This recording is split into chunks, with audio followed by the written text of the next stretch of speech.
आजच्या पत्रकार परिषदेचा जो विषय आहे तो म्हसवड पोलीस स्टेशनचे API अक्षय सोनवणे यांच्या संदर्भातला आहे। या संदर्भात आम्ही माननीय पोलीस अधीक्षक सातारा, माननीय जिल्हाधिकारी सातारा, माननीय विशेष पोलीस निरीक्षक कोल्हापूर परिक्षेत्र कोल्हापूर आणि राज्य निवडणूक आयोगाकडे तक्रार केली आहे।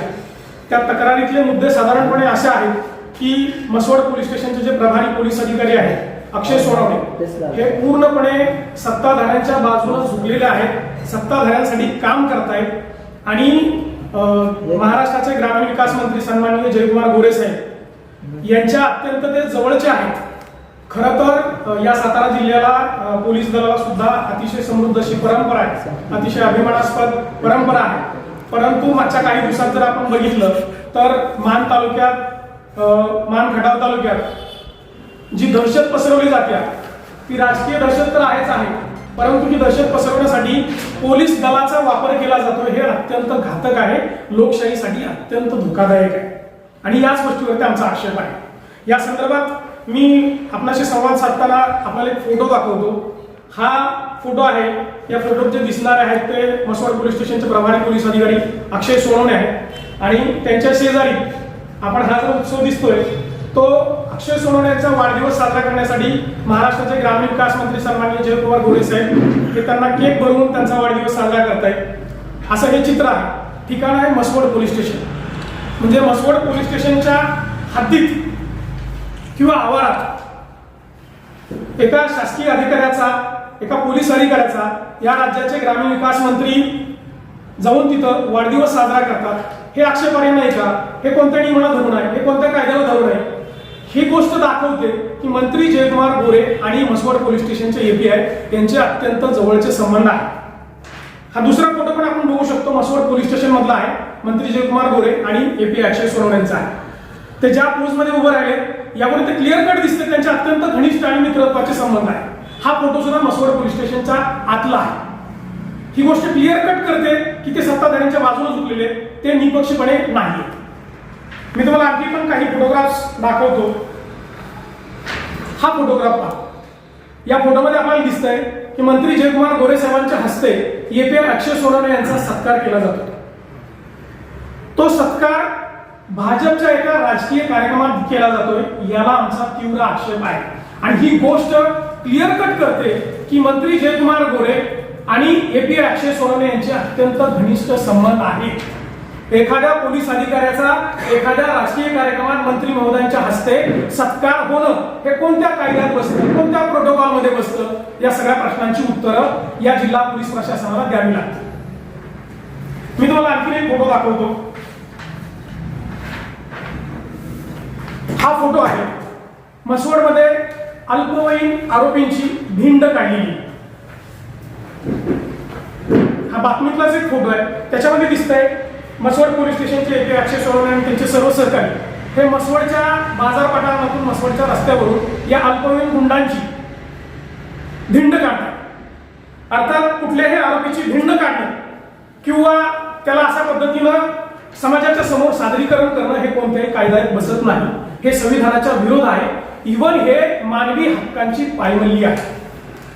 आता या फोटोच्या संदर्भात मी थोडं विस्ताराने सांगतो। मधल्या काळात ही बातमी आपण बघू शकतो, म्हसवडला कोयता गँग, मुळात ती जी कोणी कोयता गँग आहे, कोणी गरुडा गँग आहे, त्या गँगला नाव कोणी दिलं तर API अक्षय सोनवणे यांनी दिलं।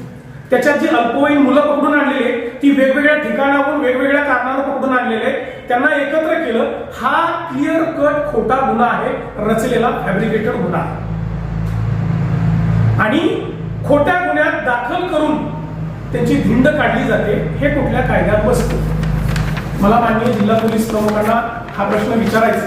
हे सगळे आक्षेप घेऊन आम्ही काल परवाच जिल्हा पोलीस अधीक्षकांना भेटलो, त्यांना या गोष्टी सांगितल्या। वाढदिवस असेल, सत्कार असेल किंवा ही भिंड असेल, हे कोणत्या कायद्यात बसतं? पोलीस अधीक्षक साहेबांचं म्हणणं आहे, ठीक आहे, मी त्यांना सांगतो इथून पुढे असं काय होणार नाही। हा पोरख्या चाललाय का काय? हे उत्तर अपेक्षितच नाही। माननीय जिल्हाधिकारी साहेबांना भेटलो, जिल्हाधिकारी साहेब हातबल आहे, ते म्हणतात त्यांच्या बदलीचा किंवा त्यांच्यावर कारवाई करण्याचा अधिकार हा SP साहेबांना आहे, मी काय करू शकतो? आम्ही निवडणूक आयोगाला तक्रार केली आहे, आम्ही कोल्हापूर परिक्षेत्राचे विशेष पोलीस महानिरीक्षक फुलारी साहेब यांच्याकडे तक्रार केली आहे, त्यांच्याकडे दाद मागितली, त्यांनीच आम्हाला एसपी साहेबांना भेटायला सांगितलं. आम्ही ऍडिशनल एसपी मॅडमला पण भेटलो.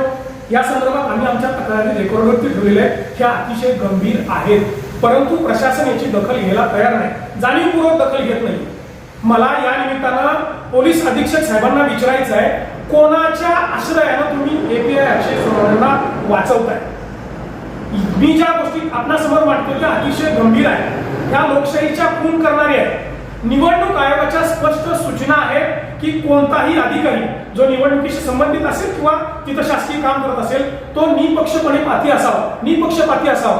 निवडणूक आयोगाच्या स्पष्टपणे सूचना आहे. त्याच्यात असं म्हणलं की त्याचा लौकिक चांगला असावा, त्याची सचोटी असावी, इंटिग्रिटी चांगली असावी. एकंदरीत अक्षय सोनवणेंचं जर वागणं तिथं बघितलं, त्यांची दहशत आहे. आता ही जी त्यांनी कोयता गँग वगैरे त्यांनी जे नाव दिलंय, त्यांनीच गँग क्रिएट केले, त्याला गँगला नाव दिले.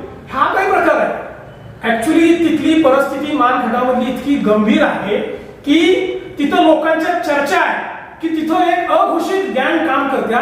त्या गँगचं नाव आहे अक्षय सोनवणे गँग, आणि त्या गँग मध्ये वर्दीतले पण आहेत आणि वर्दीच्या बाहेरचे पण आहेत. हे अतिशय गंभीर आहे. याचा कोण दाद मागणार? याच्यावरती कोण आवाज उठवणार? म्हणून आम्ही तिघं पुढे येऊन आवाज उठवतोय. मान खटावमध्ये मधल्या काळात आपण बघितलं असेल, तुषार खरात जे युट्यूब पत्रकार आहेत त्यांच्या विरोधात एका पाठोपाठ एक असे वेगवेगळे खोटे गुन्हे दाखल केले. का? तर ते मंत्री महोदय जयकुमार गोरे साहेबांच्या विरोधात बातम्या लावतात, त्यांच्या विरोधात बोलतात असा आरोप. त्याच्यासाठी पोलीस यंत्रणा पूर्णपणे वापरली गेली आहे. म्हणजे हे वर्दीच्या आडून होतंय, हे अतिशय भयानक आहे, हे लोकशाहीला घातक आहे. म्हणून आम्ही आवाज उठवतो. आज आम्ही तुमच्या समोर का आलोय? याच्यात अजिबात राजकीय कुठला अभिनिवेश असण्याचं अजिबात कारण नाही. परंतु माझ्या मान खटावामध्ये जर वर्दीचा आसरा घेऊन दहशत पसरवली असेल, दहशत कोण पसरवत असेल तर त्याच्या विरोधात आवाज उठवणं हे त्या मातीचं सुपुत्र म्हणून आम्हा सगळ्यांचं कर्तव्य आहे. म्हणून आज आम्ही तुमच्या समोर आहे. ऍक्सिडेंट घडून आम्हाला मारलं जाऊ शकतं, इतकी दहशत या सोनवणे गँगची तिथं आहे. आणि सोनवणे गँग थेटपणे मंत्री जयकुमार गोरे यांच्या सांगण्यानुसार, त्यांच्या सोयीनुसार काम करते. मंत्री जयकुमार गोरे यांना राजकारणात जी अडचण ठरतायत, जे राजकारणात विरोध करतायत, त्यांना नामोहरम करण्यासाठी एपीआय अक्षय सोनवणे हे वर्दीचा आणि त्या वर्दीच्या धाकाचा वापर करतायत. तिथल्या साधारण युवकांना, साध्या सामाजिक कार्यकर्त्यांना खोट्या गुन्ह्यात अडकवून तिथं दहशत पसरवली. आज मसवड पोलीस स्टेशन हे भाजपचं संपर्क कार्यालय झाले. इतकी वाईट परिस्थिती आहे. या सगळ्या गंभीर गोष्टी आम्ही प्रशासनाकडे मांडतोय, परंतु प्रशासन दखल घ्यायला तयार नाही. हे एपीआय अक्षय सोनवणे हे स्वतःला दबंग अधिकारी समजतात, म्हणूनच ते अशी भिंड काढतायत, स्वतःचा गवगव करून घेतात, बातम्या ते करतात. कोणीतरी युवक त्यांच्या नावाचा, त्यांच्या फोटोचा टॅटू काढतो की दबंग अधिकारी आहे म्हणून. हे सगळं स्वतःचं लबाड आणि खोटे गुन्हे लपवण्यासाठीचं षडयंत्र आहे. एपीआय अक्षय सोनवणे आणि त्यांच्या आडून जे षडयंत्र चालवलं जातंय त्या षडयंत्राचा पर्दाफाश करण्यासाठी आम्ही तुमच्या समोर उभा आहे. जर अक्षय सोनवणे हे खूपच दबंग आहेत, इतके दबंग आहेत की ते गँग स्वतःच तयार करतात, त्या गँगचे मेंबर पण तेच ठरवतात, त्या गँगला नाव पण तेच देत आहेत. मागच्या वर्षी म्हणजे याच वर्षी जुलैमध्ये मसवडमध्ये आम्ही माझ्या नेतृत्वाखालीच शेतकऱ्यांचा पाण्यासाठी अर्धनग्न मोर्चा काढला होता. तो मोर्चा निघू नये यासाठी मंत्री जयकुमार गोरे यांनी मला अतिशय अर्वाच्य भाषेत शिवीगाळ केली, धमकी दिली, तुझा तुषार खराब करू, तू मोर्चा काढूनच बघ. त्याची तक्रार द्यायला मी मसवड पोलीस स्टेशनला गेलो. त्यावेळेला हे एपीआय अक्षय सोनवणे म्हणतात की तुम्ही खूप मोठी रिस्क घेताय, एका कॅबिनेट मिनिस्टरच्या विरोधात तक्रार करताय.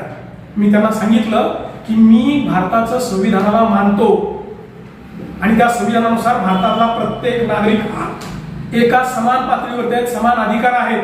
कोणीही मंत्री असतील, कोणी अधिकारी असतील, हे संविधानाच्या वरती नाहीत, संविधानापेक्षा मोठे नाहीत. एपीआय अक्षय सोनवणे मला घाबरवायचं काम करतात. त्या तक्रारीला आज 8 महिने होऊन गेले, त्याच्यावरती कोणतीही कारवाई. देवेंद्र फडणवीस साहेब हे साताऱ्यात येत आहेत. साहित्य हा फक्त शब्दांचं सौंदर्य वाढवणारा कार्यक्रम नाही, त्याच्यात सामान्य माणसाचं दुखणं सुद्धा मांडलं जातं, त्याची वेदना मांडली जाते. आम्ही सुद्धा मान खटावच्या मातीची वेदना मांडण्यासाठी साताऱ्यात येतोय. आम्ही तिथली दहशत ती मोडून काढण्यासाठी, आमचं जे दुखणं आहे तिथल्या सामान्य माणसाचं दुखणं आहे. आज तिथला मान खटावचा सामान्य माणूस दहशतीत आहे, भीतीच्या वातावरणात आहे. त्याला खोटेपणाची भीती आहे, त्याला अॅट्रॉसिटी अडकवण्याची भीती आहे, पोक्सोमध्ये अडकवण्याची भीती आहे, विनभंगात अडकवण्याची भीती आहे, त्याला मारहाण करण्याची भीती आहे, त्याला आज बाहेर फिरता येत नाही, त्याला निर्भयपणाने बोलता येत नाही, त्याला कुठल्या राजकीय पक्षाचं काम करता येत नाही, इतकी दहशत आहे. आणि हे सगळं आमचं दुखणं, आमची वेदना आम्ही माननीय मुख्यमंत्र्यांच्या समोर मांडण्यासाठी आज आम्ही माननीय मुख्यमंत्री कार्यालयाला ईमेल करून जिल्हाधिकारी कार्यालय असतील, आयजींचं कार्यालय कोल्हापूरचं असेल आणि एसपी साहेब या सगळ्यांना मेल करून आम्ही माननीय मुख्यमंत्री महोदयांची वेळ मागितलेली आहे. आमचं म्हणणं, आमचं दुखणं मांडण्यासाठी, मान खटावच्या मातीचं दुखणं मांडण्यासाठी आम्हाला मुख्यमंत्री महोदयांनी वेळ द्यावी. अन्यथा मी आपल्या समोर हे जाहीरपणानं सांगतोय, ह्या प्रशासनाला इशारा देतोय, माननीय मुख्यमंत्री महोदयांना सुद्धा इशारा देतोय, मान खटावमध्ये हा अधिकाऱ्यांनी वर्दीचा जो नंगारा चालवलाय, हा नंगाराच आम्ही अजिबात खपवून घेणार नाही.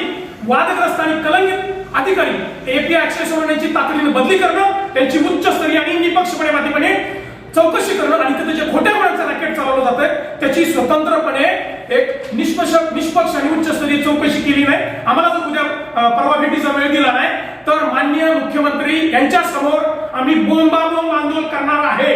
आम्ही बोंबाबोंब आंदोलन करणार आहे. ही मान खटावच्या मातीची बोंबाबोंब आहे, ही मान खटावच्या माणसांची बोंबाबोंब आहे, दहशतीच्या विरोधातली बोंबाबोंब आहे, ही तिथली दहशत संपवण्यासाठी बोंबाबोंब आहे, ही लोकशाही वाचवण्यासाठी बोंबाबोंब आहे. आणि माझं या प्रशासनाला सांगणं आहे, आमची माननीय मुख्यमंत्र्यांसमोर, आमची माननीय मुख्यमंत्र्यांना आम्हाला वेळ द्यायला सांगा, त्यांच्या समोर आम्हाला आमचं दुखणं मांडण्याची आम्हाला परवानगी द्या, आम्हाला वेळ द्या, आम्हाला आमचं दुखणं मांडायचंय. तिथली दहशत आज सामान्य माणूस खूप दहशतीत आहे, खूप भीतीच्या वातावरणात आहे.